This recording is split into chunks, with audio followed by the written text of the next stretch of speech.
Assalamualaikum warahmatullahi wabarakatuh. Alhamdulillah. Allahumma salli ala Sayyidina Muhammad. Selamat menyambut Idul Adha yang mulia. Semoga amalan kita semua diterima oleh Allah Subhanahu wa taala. Amin. Pada pagi yang hening ini, saya ingin berkongsi sedikit pengamatan terhadap perkembangan pemikiran dan gerakan ilmu yang berlaku dalam kalangan kita umat Islam di Singapura, Malaysia dan mungkin juga di Indonesia.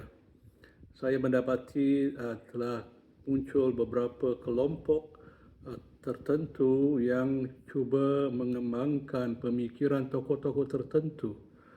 Misalnya murid-murid Syed Muhammad Naqib Alatas sedang giat untuk mengembalikan legasi beliau di Istaq.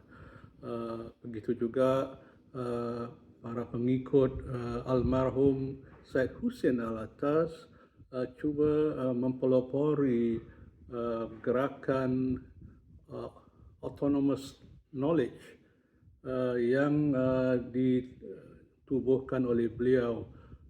Begitu juga ada kelompok-kelompok tertentu yang mempelopori pemikiran Za'bah, Hamka, dan saya sendiri cuba mempelopori sedikit pandangan tentang ilmu firasat.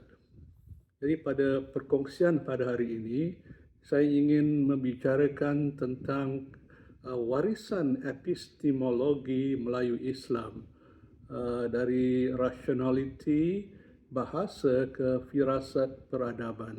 Ia merupakan sebahagian daripada kesan pemerhatian saya terhadap perkembangan yang telah saya jelaskan tadi.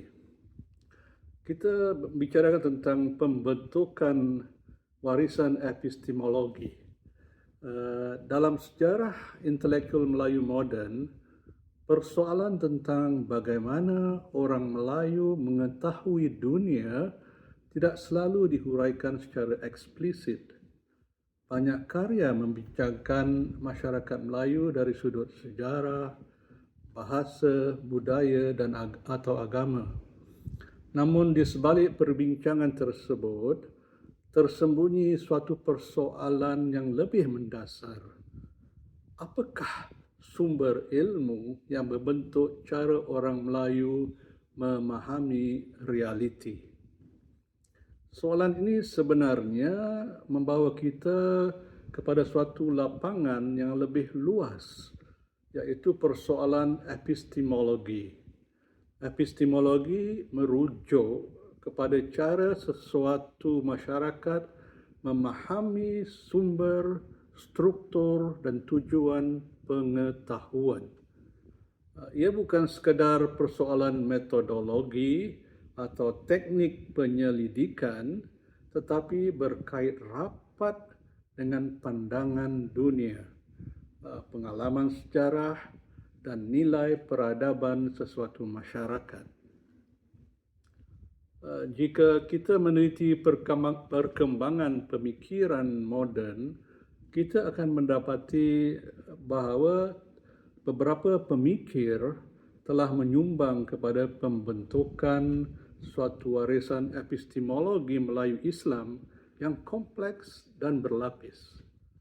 Antara tokoh penting dalam tradisi ini ialah Zainal Abidin Ahmad atau lebih dikenali sebagai Za'bah, Abdul Malik Karim Amrullah atau Hamka, Syed Hussein Alatas, Syed Muhammad Naqib Alatas, Muhammad Arif Ahmad, dan dalam perkembangan mutakhir dengan rendah diri saya sendiri, Isa Kamari. Walaupun pendekatan mereka berbeza, daripada linguistik kepada sosiologi, daripada metafizik kepada pengamatan budaya dan kesusastraan, kesemuanya berkongsi suatu usaha memahami struktur ilmu dalam masyarakat Melayu. Karya-karya mereka memperlihatkan suatu perkembangan pemikiran yang bergerak daripada pembinaan rasionaliti bahasa kepada kesedaran spiritual sebagai asas peradaban, daripada kritik kolonial terhadap pengetahuan kepada pemulihan tradisi intelektual Islam, daripada pengamatan budaya sebagai sumber ilmu kepada penghayatan firasat sebagai cara memahami kesatuan dimensi kehidupan.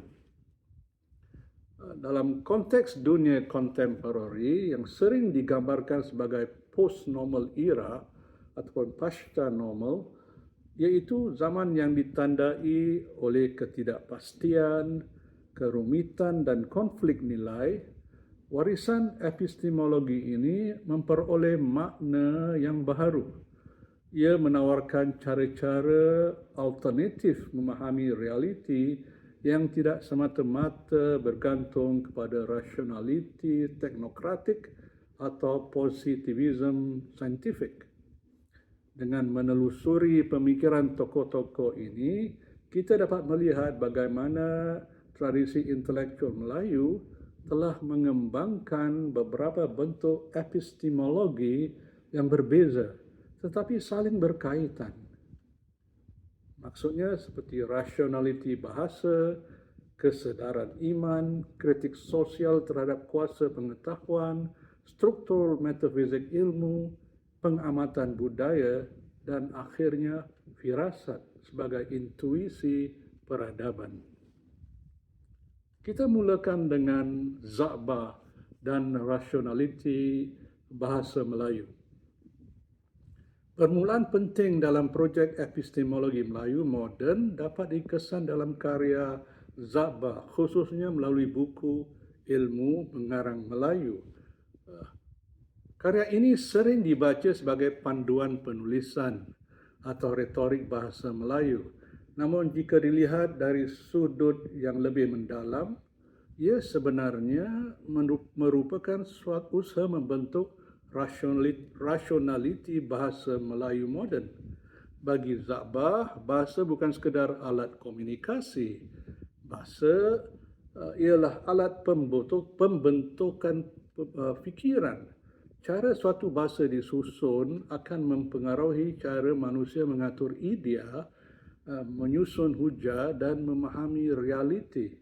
Oleh itu, pembinaan bahasa yang teratur dan jelas menjadi asas kepada pembinaan masyarakat yang mampu berfikir secara sistematik.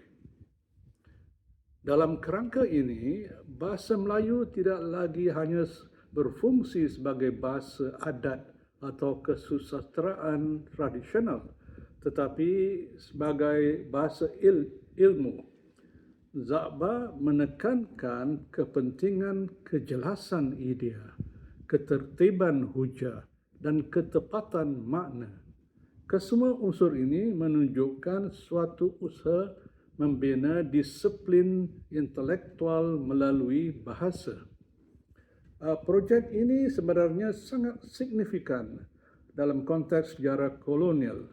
Pada awal abad ke-20, bahasa Melayu sering dianggap tidak sesuai untuk wacana ilmu moden.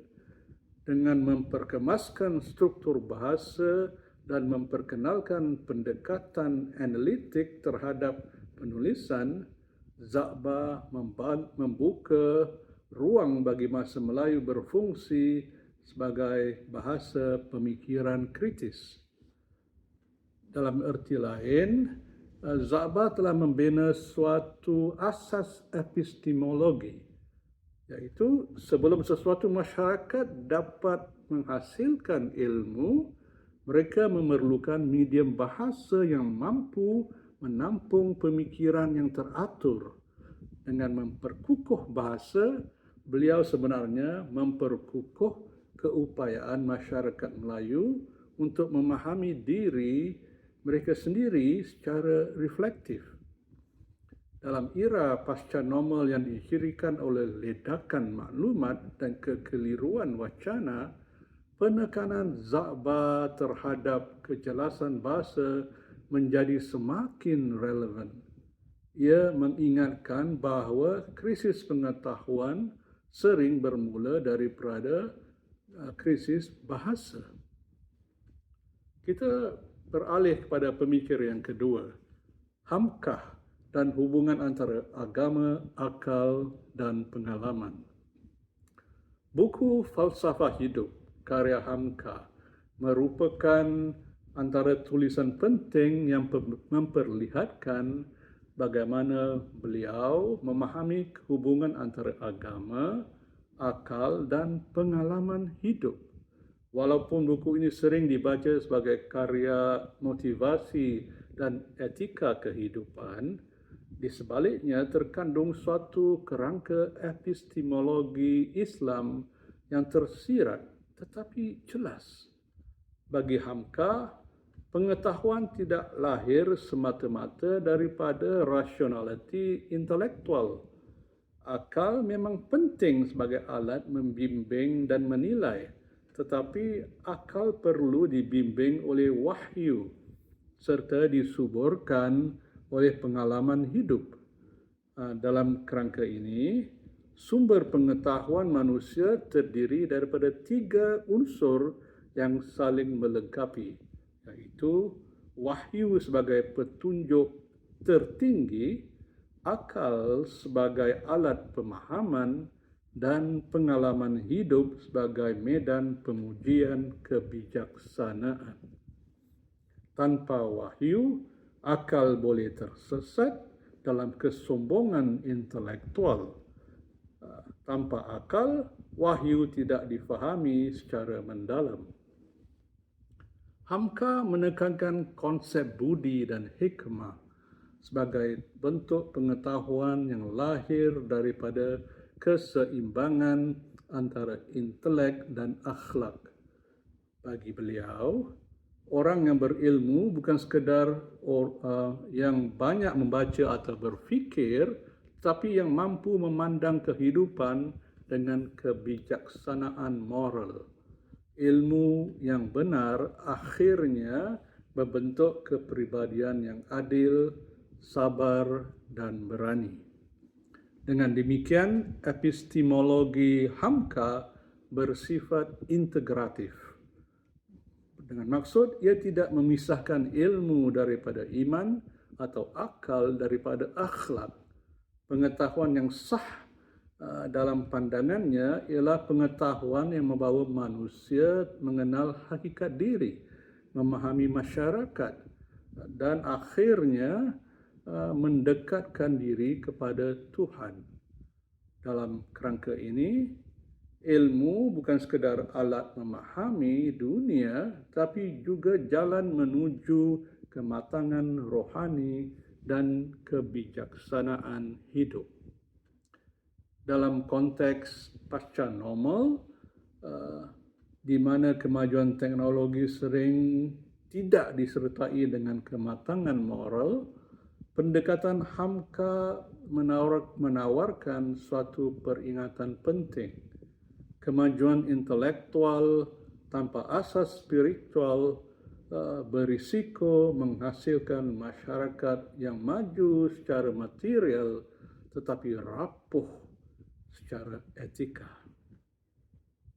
Kita beralih kepada pemikir yang ketiga, Said Hussein Alatas dan kritik terhadap epistemologi kolonial. Satu dimensi lain dalam warisan epistemologi Melayu muncul melalui karya Said Hussein Alatas, khususnya dalam buku The Myth of the Lazy Native. Berbeza daripada Zabba dan Hamka yang menumpukan kepada pembinaan dalaman masyarakat Melayu, Alatas memberi perhatian kepada struktur pengetahuan yang dibentuk oleh kuasa kolonial. Menurut Alatas, gambaran bahawa orang Melayu atau masyarakat pribumi Asia Tenggara bersifat malas bukanlah fakta sejarah yang objektif. Ia adalah mitos ideologi yang dibina oleh sistem kolonial bagi menawarkan bagi mewajarkan dominasi ekonomi dan politik penjajah. Melalui analisis sejarah dan sosiologi, Alatas menunjukkan bagaimana pengetahuan boleh menjadi alat kuasa. Naratif kolonial membentuk kategori pemikiran yang menentukan bagaimana masyarakat tempatan difahami, diklasifikasikan, dan ditadbir. Kritik Alatas sebenarnya melampaui isu stereotip. Ia membuka persoalan yang lebih mendalam. Siapakah yang berhak menentukan kebenaran tentang sesuatu masyarakat? Apakah hubungan antara pengetahuan dengan kuasa? Dengan membongkar mitos kolonial ini, Alatas membantu membuka ruang bagi pembentukan epistemologi alternatif, iaitu cara memahami masyarakat Melayu berdasarkan pengalaman sejarah dan realiti sosial mereka sendiri. Dalam era globalisasi, persoalan ini menjadi semakin penting. Banyak naratif tentang dunia masih dibentuk oleh struktur kuasa global. Oleh itu, kritik epistemologi seperti yang dilakukan oleh Alatas terus relevan dalam usaha membina ilmu yang lebih adil dan reflektif.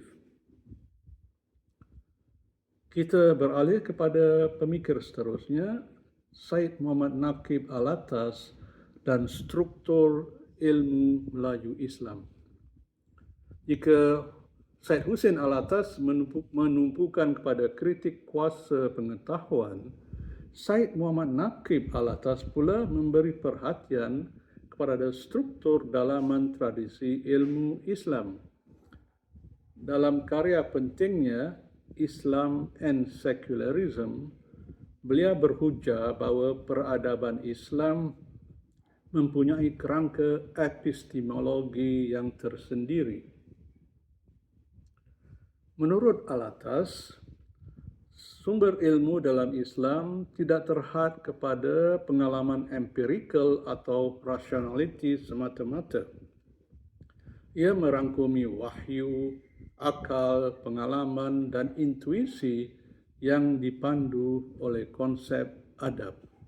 Dalam kerangka ini, ilmu berkait rapat dengan pembentukan jiwa dan moral manusia. Syed Muhammad Naqib Alatas juga menegaskan bahawa Islam telah membentuk struktur intelektual yang mendalam dalam budaya Melayu.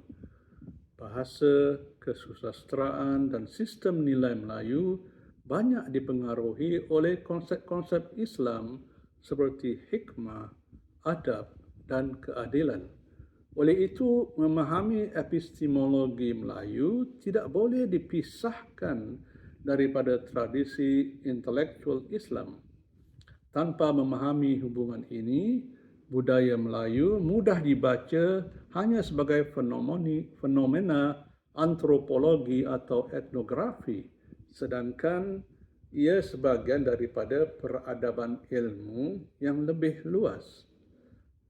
Dalam konteks era pasca normal, pemikiran Syed Muhammad Naqib Alatas memberi suatu sumbangan penting, iaitu ia mengingatkan bahawa krisis moden bukan sekadar krisis politik atau ekonomi, tetapi juga krisis makna.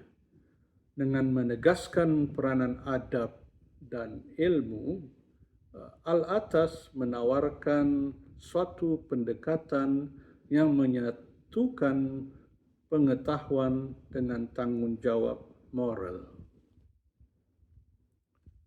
Seterusnya, pemikir Muhammad Arif Ahmad dan pengamatan budaya sebagai sumber ilmu. Pendekatan yang lebih dekat dengan pengalaman budaya dapat dilihat dalam karya Muhammad Arif Ahmad, khususnya melalui buku berjudul Nilam, nilai Melayu menurut adat.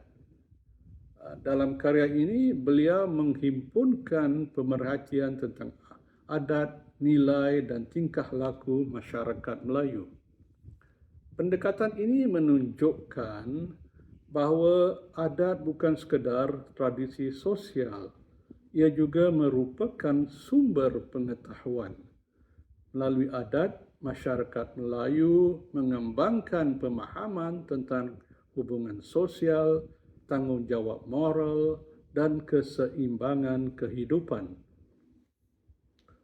Pengetahuan ini tidak selalu dinyatakan dalam bentuk teori formal. Ia hidup dalam bentuk peribahasa, cerita rakyat, amalan sosial, dan etika kehidupan seharian. Dalam budaya Melayu, konsep seperti budi, malu, hormat, dan muafakat sebagai kerangka moral yang membimbing tindakan manusia.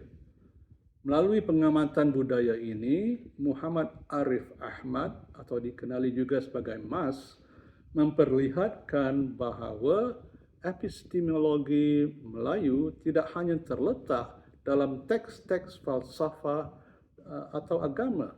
Ia juga wujud dalam pengalaman sosial yang hidup dalam masyarakat. Dalam dunia pasca normal yang sering mengalami keretakan sosial dan kehilangan nilai bersama, pendekatan ini mengingatkan bahawa tradisi budaya boleh menjadi sumber kebijaksanaan yang penting. Kita beralih pada fikiran saya sendiri, Isa Kamari, dan epistemologi firasat.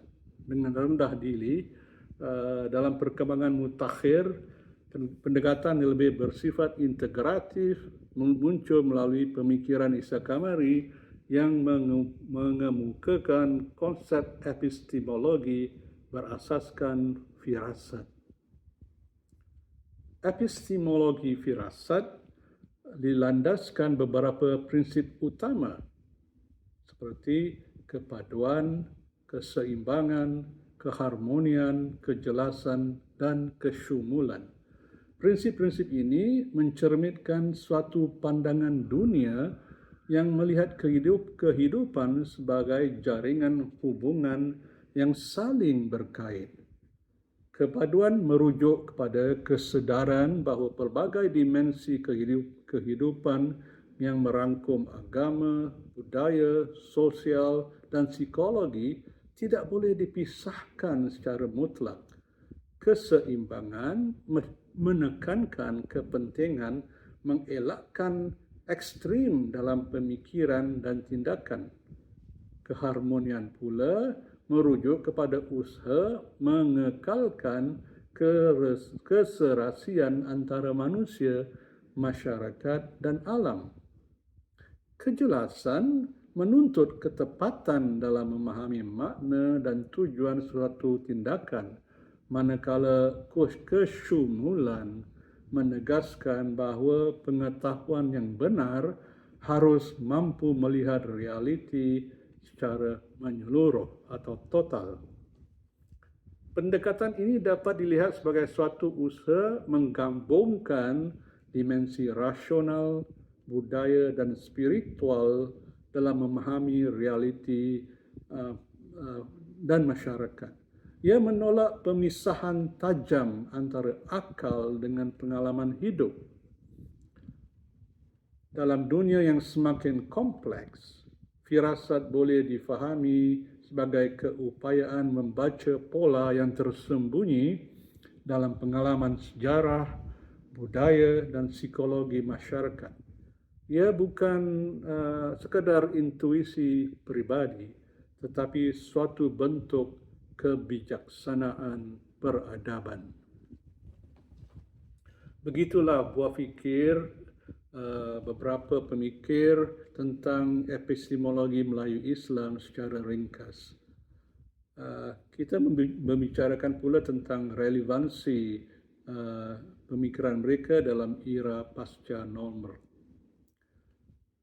Apabila dilihat secara keseluruhan, Pemikiran tokoh-tokoh ini tidak harus difahami sebagai usaha yang terpisah. Sebaliknya, ia membentuk suatu rangkaian perkembangan intelektual yang saling melengkapi. Tradisi ini bergerak daripada pembinaan medium bahasa kepada pembentukan jiwa, daripada kritik kuasa pengetahuan kepada pemulihan struktur ilmu, daripada pengamatan budaya kepada firasat peradaban. Dalam era pasca normal yang dicirikan oleh ketidakpastian, kerumitan dan konflik nilai, warisan epistemologi Melayu Islam menawarkan beberapa sumbangan penting. Pertama, ia menekankan bahawa ilmu tidak boleh dipisahkan daripada bahasa dan budaya. Kedua, ia mengingatkan bahawa pengetahuan memerlukan asas moral dan spiritual. Ketiga, ia menunjukkan bahawa pengetahuan juga berkait rapat dengan struktur kuasa. Keempat, ia menegaskan bahawa tradisi budaya boleh menjadi sumber kebijaksanaan yang penting. Dan akhirnya, ia membuka ruang kepada bentuk pemahaman yang lebih intuitif dan menyeluruh terhadap realiti. Dengan demikian, warisan epistemologi Melayu Islam bukan sekadar bahan kajian sejarah intelektual. Ia merupakan sumber pemikiran yang masih hidup dan berpotensi menyumbang kepada perbincangan global tentang masa depan ilmu dalam dunia yang semakin plural dan saling terhubung. Dalam dunia yang semakin kompleks dan tidak menentu, mungkin yang paling perlu diperlukan bukan sekadar lebih banyak maklumat, tetapi kebijaksanaan untuk memahami hubungan antara pengetahuan, nilai dan kehidupan manusia. Di sinilah tradisi epistemologi Melayu Islam berpotensi memainkan peranan yang semakin penting. Menuju kebijaksanaan peradaban. Akhirnya, persoalan utama bukanlah memilih satu epistemologi dan menolak yang lain. Sebaliknya, cabaran sebenar ialah bagaimana menggabungkan pelbagai pendekatan ini dalam usaha memahami dunia yang semakin kompleks. Dalam tradisi Melayu, konsep budi sering merujuk kepada kebijaksanaan yang menggabungkan akal, perasaan dan pertimbangan moral. Budi bukan sekadar kecerdasan intelektual, tetapi kemampuan melihat sesuatu secara menyeluruh. Jika kita membaca kembali pemikiran tokoh-tokoh yang dibincangkan, kita akan mendapati bahawa kesemuanya menuju kepada suatu tujuan yang sama, membina kebijaksanaan peradaban. Kebijaksanaan ini tidak lahir daripada suatu disiplin ilmu sahaja. Ia muncul daripada dialog antara bahasa, agama, sosiologi, falsafah, budaya dan sastra. Dalam erti kata lain, masa depan pemikiran Melayu Islam mungkin tidak terletak pada satu teori besar yang tunggal, tetapi pada kemampuan menggabungkan pelbagai tradisi pemikiran secara kreatif. Kanta yang terus terbuka. Tulisan ini tidak bertujuan memberikan jawapan terakhir tentang epistemologi Melayu Islam. Sebaliknya, ia berusaha membuka ruang renungan tentang bagaimana masyarakat Melayu memahami dunia mereka. Tokoh-tokoh yang dibincangkan dalam buku ini menunjukkan bahawa tradisi intelektual Melayu tidak pernah statik. Ia sentiasa berkembang melalui dialog antara pengalaman sejarah, nilai budaya dan pemikiran agama. Melalui pelbagai kanta epistemologi ini, kita dapat melihat bahawa pemikiran Melayu Islam bukan sekadar warisan masa lalu, ia adalah sumber kebijaksanaan yang masih relevan untuk memahami masa depan. Selagi masyarakat Melayu terus berhadapan dengan perubahan zaman, pencarian tentang ilmu, makna dan peradaban akan terus berlangsung. Dalam pencarian ini, kanta-kanta pemikiran yang telah diwariskan oleh para sejana dan penulis ini akan terus membantu kita melihat dunia dengan lebih jelas, lebih mendalam dan lebih bijaksana. Begitulah buah fikiran saya tentang pemikiran beberapa tokoh Melayu Islam yang telah menawarkan kanta untuk melihat ilmu, budaya, agama dan kehidupan dalam masyarakat Melayu Islam di rantau ini. Perkara penting yang ingin saya sampaikan adalah kita tidak harus berusaha untuk memisah-misahkan kanta tersebut, tetapi cuba menggabungkannya untuk memberi semacam kebijaksanaan untuk kita melihat dunia dalam era pasca normal ini. Semoga bermanfaat. Sekian saja. Wabillahi taufiq wal hidayah. Assalamualaikum warahmatullahi wabarakatuh.